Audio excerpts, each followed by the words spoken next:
If you want to get surface pattern design work, if you want to get your art on products, you need a portfolio. I'm sure you understand this by now if you've been watching some of my videos, but that word portfolio can lead to a lot of confusion for people.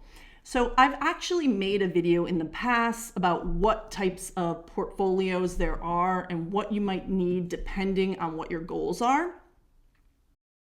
In that original video, I talk all about what type of art you might be making, why you might be making it, what that means for what type of portfolio you need, and the types of formats that you could use to show off your portfolio. So definitely check that original video out.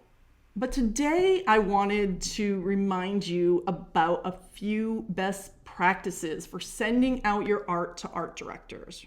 This is how we get work, is sending our art to art directors, sending our art out into the world, okay? And I just want to remind you about a few best practices people overlook.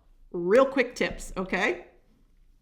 The first tip, this is just 2 tips I'm giving you. The first tip is one that I really have to stress a lot, and that is zoom in on your art.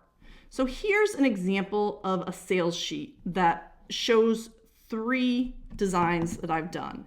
And this is a perfectly fine sales sheet. If you saw this, you'd probably be like, all right, cool, fun patterns, whatever. Now let me show you this. See how zoomed in that is? I still understand that this is a repeat full of boom boxes, right? I still can tell that this is a repeat full of mixtapes and Walkmans.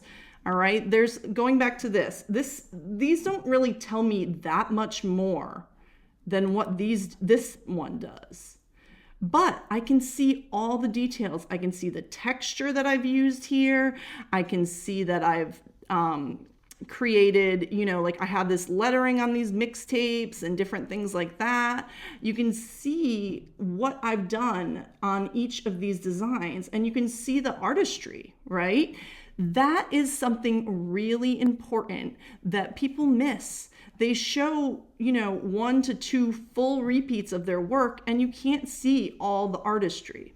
Now, it's possible this is a little zoomed in. I could probably zoom out just a bit, but I do think that these really show a better view of the art, and they give the same overview as this one. All right, second tip, and what this design is missing is you should have your name on everything you send to an art director and your contact information. You don't necessarily need to have like a collection name. Sometimes I see the collection names really large and almost overtaking the actual art, and that's not necessary. But what you do really need is your name and contact information on every JPEG you send, every PDF you send. You might think that, oh, well, my file name is Elizabeth Silver Summer Prints. For example, this is another example of something that I've sent out for pitches. You might think, and you see how I'm not showing a whole repeat here, but you might think that, oh, I've got my name on it, so it's no big deal. I don't need to have it. But here's the thing about art directors. They often print things out and keep them in physical files or bring them to meetings. Maybe they're working on a new collection for their new plate line or something like that. And they have gotten a lot of submissions for just general art, but they print out all the ones that are food related, because these are going to be plates, for example.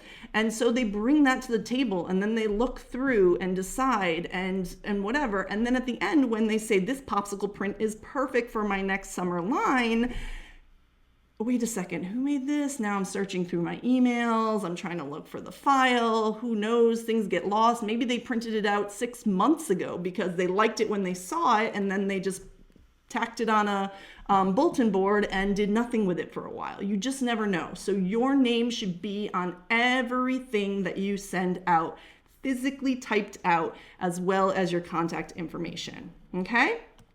So those are my 2 tips, super easy tips for making sure that what you're sending out to art directors is the best it can be. Zoom in on your work. Let me see that artwork. You don't need to show a full repeat. And make sure your name is on everything. If you want more of these tips, I have a video that tells a lot of the other things that I think are important, but these two I come back to again and again because I keep seeing artists missing. And if you want your work to be in a nice, clean sales template like you saw on my work, I've got this for you. In the Surface Pattern Boss Toolkit, you can sign up for free. You can go in and you can download the templates that I use to put your collections into really clean sales sheets and type in your name and be all set. So I hope you check that out. Check the links below to watch some of these videos that I'm referencing, and make sure to put your name on stuff. In the description of all my YouTube videos, I have a link to elizabethsilver.com/fresh, which will take you to sign up for my Surface Pattern Boss Toolkit. Once you sign up, you'll get an email to confirm, and then you'll get the password to get into this toolkit where you can find all kinds of resources, Surface Pattern job guide, business advice, all kinds of trend reports, plus bonus videos, and access to the archives from my newsletters where I have all kinds of cool links and useful creative business advice that you can check out. So I hope you go down to the link and join me. I'd love to have you. And while you're at it, hit subscribe and check out more videos on my channel.